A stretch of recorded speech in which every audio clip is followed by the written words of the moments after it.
تعرفوا إن أنا متأكدة جدًا إن كلكم عندكم كنز تحت المرتبة؟ طيب لو انتوا زيي بتحبوا تحتفظوا بحاجات بتفكركم بذكريات معينة، فأكيد الفيديو ده مناسب ليكم جدًا. بس الأول أهلًا ومرحبًا بيكم في الكورنر بتاعي، أحب دايمًا تكونوا موجودين معايا، فما تنسوش تعملوا سبسكرايب وتفعلوا الجرس، وكمان تابعوا صفحات فيسبوك وإنستجرام وتيك توك، وتعالوا يلا نبدأ. خليني أبدأ معاكم بقى الموضوع من البداية ونتكلم يعني إيه جورنال. هنخلي البوكس ده هنا عشان هحتاج أكلمكم عن شوية حاجات جواه. الجورنال باختصار هو نفسك اللي ممكن تعبر عنها بحاجات كتير قوي، زي الصور، الأهداف، المشاعر، الأفكار. كل الحاجات دي تقدر تعبر عنها في الجورنال، وكل الحاجات دي مش محتاجة منك تكون فنان، انت بس محتاج ان انت تكون عارف نفسك كويس، او حتى بتحاول تتعرف عليها وتطلع كل اللي جواك على الورق. طبعا مش لازم يكون مترتب او معمول باتقان، بس لازم يكون صادق وطالع فعلا من جواك، وفي الاخر هتلاقي الصفحة كلها بقت جزء منك وبتعبر عنك فعلا. الجورنال بقى بيتقسم لأنواع كتير قوي، منها مثلا دفتر اليوميات. النوع ده بقى اللي بنقدر نتكلم فيه عن نفسنا، ونتكلم عن مشاعرنا أو مواقف مرينا بيها في اليوم. تاني نوع وهو الارت جورنال. الارت جورنال بقى نقدر نستخدم فيه صور أو رسومات جاهزة، أو ندمج الاتنين مع بعض.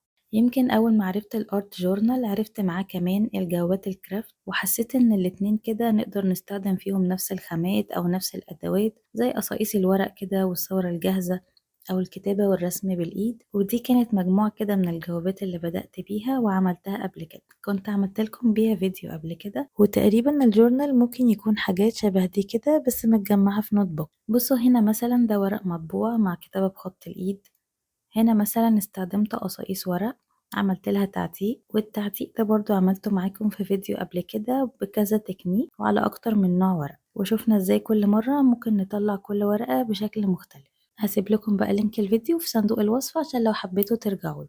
هنا مثلا كنت رسمت وكتبت بإيدي، حتى الرسم اللي في الخلفية ده أنا عملته على الورق، مع شوية إضافات بقى بسيطة جاهزة زي دي كده. وهنا كان كله رسم والكتابة بخط الإيد. ممكن كمان نطبع الكلام بالخط والمقاس اللي احنا عايزينه ونلزقها في المكان اللي احنا نحبه. فالموضوع دايما معتمد بقى على خيالكم وعلى ذوقكم وعلى الخامات المتاحة عندكم. يعني مثلا القطعة دي كنت قصيتها من علبة شاي كرتون، وده ورد حقيقي كنت مجففاه، برضو هعرفكم كمان شوية الطريقة.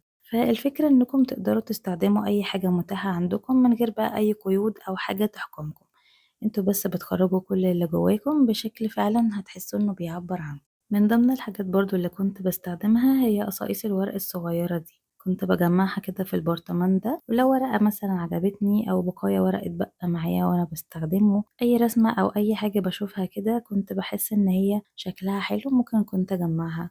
ممكن مثلا من مجلات، من علب أي منتجات، كتب قديمة، يعني حرفيا أي حاجة كنت بقصها وبجمعها في البرطمان ده. في كمان الورق الجاهز ده بيبقى فيه منه أشكال مختلفة، مثلا دي كانت جاهزة وحاولت أعمل زيها كده بألوان مختلفة عشان أستخدم اللون اللي يناسبني أو يناسب التصميم اللي أنا بعمله، وأكتب عليه الجملة اللي أنا عايزاها. وإن شاء الله نعمل فيديو مع بعض نعمل فيه شوية حاجات بسيطة كده للجورنال بدل ما نشتري، خصوصا للناس اللي لسه هتبدأ ومش عايزين يعملوا حاجة مكلفة. كنت بستخدم كمان بلاشر وفرشة، والخرامات دي بقى من الحاجات المحببة ليا جدا. عندي الشكل ده اللي بيعمل الوردة الصغيرة دي، والشكل ده بقى تحفة، بيعمل شكل دانتيل كده على حروف الورق.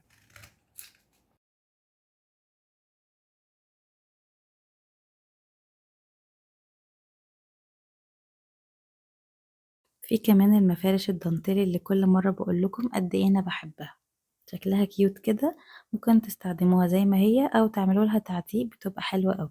ممكن كمان تستخدموا الليبلز دي تكتبوا او ترسموا عليها وتلزقوها، دي بيبقى في منها كذا شكل وكذا مقاس، فتقدروا تختاروا بقى اللي يناسبكم.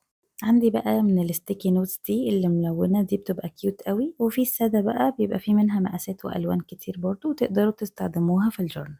والورق الملون ده كمان ممكن ناخد منه قصاقيس كده ونستخدمها برضو. ده بقى الورد المجفف اللي قلتلكم عليه، انا محتفظة بيه في العلبة دي.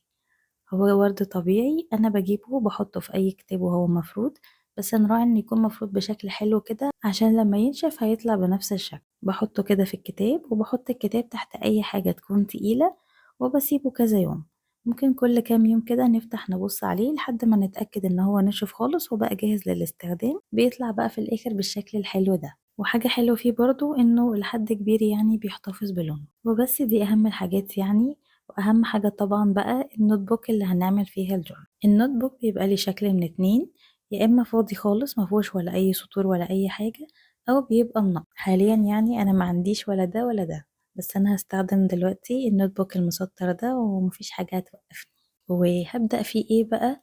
هبدأ فيه النوع اللي اكتشفته بالصدفة من الجورنال، شفته كده في صفحات أجنبية بالصدفة فحبيته جدا وحسيت ان انا فعلا حاسة ان هو هيبقى حلو قوي. النوع ده اسمه الجونك جورنال، وده تقريبا النوع اللي انا عاملة الفيديو ده مخصوص عشانه وعشان اكلمكم عن الكنز. سريعا بس الأول هقولكوا على نوع تاني من الجورنال اسمه البولت جورنال، وده خاص بالتنظيم والتخطيط وتحديد الأهداف. نرجع بقى للكنز. عايزاكوا بس تقولولي الأول، مين فيكم ما عندوش شنط زي دي تحت المرتبة؟ مش عارفة ليه تحت المرتبة يعني تحديدا، بس ده المكان اللي دايما بيبقى المخزن للشنط الورق وشنط الهدايا والأكياس الكبيرة اللي مش بيهون علينا نرميها. وبمناسبة بقى الاحتفاظ بالحاجات الغريبة، فعايزة أعترف لكم بهواية غريبة كانت عندي وأنا صغيرة، وهي إني كنت دايما بحب أحتفظ بالتيكتس اللي بتبقى في الهدوم الجديدة، وكنت مجمعها في الشنطة الأثرية دي. طبعا حالتها صعبة لأنها قديمة جدا، مش عارفة هتفتكروها ولا لأ، بس اكتبولي في الكومنتس لو كان حد عنده زيها وهو صغير. بصوا بقى كمية التيكتس اللي عندي، بصراحة كنت بجمعهم كده بلا هدف، يعني كنت بحب شكلهم قوي فكنت بجمعهم، ولسه لحد دلوقتي عندي نفس الهواية دي. بس يعني دلوقتي بقيت أحاول أختار الأشكال اللي فيها فكرة أو فيها حاجة مميزة. وبصراحة لحد من وقت قريب قوي ما كنتش عارفة ممكن أعمل بيهم إيه. فكرت مثلا إن أنا أعمل بوك ماركس، أو ممكن إن شاء الله نعمل فيديو كده نعمل فيه كام فكرة منهم كده للبوك ماركس. بس لما عرفت إن في حاجة اسمها جونك جورنال، حسيت إن الحاجات دي هتكون ليها استخدام أحسن كتير. ساعات طبعا بنكون محتفظين كده بحاجات ليها ذكرى معينة، يعني مثلا تذكرة أول سفر نسافره، أو أول مرة نروح مكان وحبيناه، منتج مثلا اشتريناه مع حد أول مرة واحتفظنا بالغلاف بتاعه، حاجة حلوة أكلناها في مناسبة معينة فاحتفظنا بالعلبة أو حتى الفاتورة كذكرى يعني للمناسبة دي. فالحاجات دي كده مع الوقت لما بتتجمع وبتزيد ممكن نكون مش عارفين نعمل بيها ايه، فالجونك جورنال هو أنسب حل تجمعوا فيه ذكرياتكم وكمان تحافظوا عليها من إنها تضيع أو تتقطع. فببساطة كده الجونك جورنال هو استخدام الجونك أو الحاجات اللي بتترمي وبنعمل بيها جورنال شكله حلو. ممكن بقى نستخدم منيو المطاعم، غلاف أي منتج، أو علب المنتجات اللي ليها مثلا شكل أو لون مميز، أكياس، مناديل مطاعم أو كافيهات، يعني أي حاجة بتترمي أكيد هتلاقوا لها استخدام شكله حلو أوي. فعايزاكم بقى الفترة الجاية تستنوا إن أنا هبدأ إن شاء الله أعمل أفكار حلوة ومختلفة. متحمسة جدا بقى إن أنا أشارككم أول فكرة جونك جورنال هعملها، وعايزاكم كمان إن انتوا تدوروا على الكنز بتاعكم وتجهزوه وتستنوا الأفكار اللي هعملها لكم ونجرب مع بعض. هستنى اقتراحاتكم، تحبوا نستخدم علب أو أكياس أو ألوان إيه ونعمل الأفكار سوا. وبس كده، هستنى تعليقاتكم الحلوة واستنوني في فيديو جديد، ويومكم سعيد.